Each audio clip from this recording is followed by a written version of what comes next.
আর মাত্র কয়েক ঘন্টা, তারপরেই শুরু হতে যাচ্ছে সিরিজের তৃতীয় এবং শেষ ওয়ানডে ম্যাচ। সিরিজ নির্ধারণের এই ম্যাচে শেষ হাসিটা কে হাসতে যাচ্ছে, বাংলাদেশ নাকি পাকিস্তান?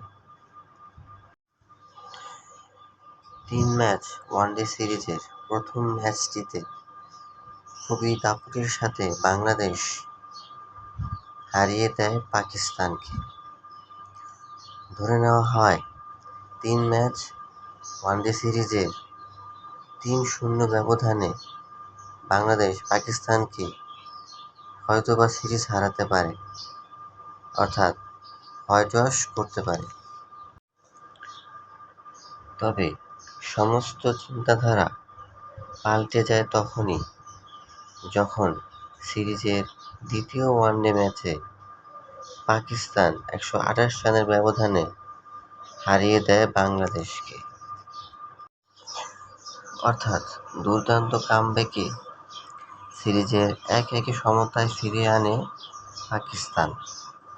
এখন প্রশ্ন হলো, সিরিজটি আসলে কে জিতবে, বাংলাদেশ নাকি পাকিস্তান? বাংলাদেশের বোলিং লাইনআপ নিয়ে কোনো প্রশ্ন না থাকলেও ব্যাটিং লাইনআপ নিয়ে রয়েছে যথেষ্ট প্রশ্ন। বাংলাদেশের এই ব্যাটিং লাইনআপ নিয়ে কতটুকু করতে পারবে? সিরিজটি কি জিততে পারবে, নাকি 2-1 ব্যবধানে হেরে যাবে? কি মনে হয়?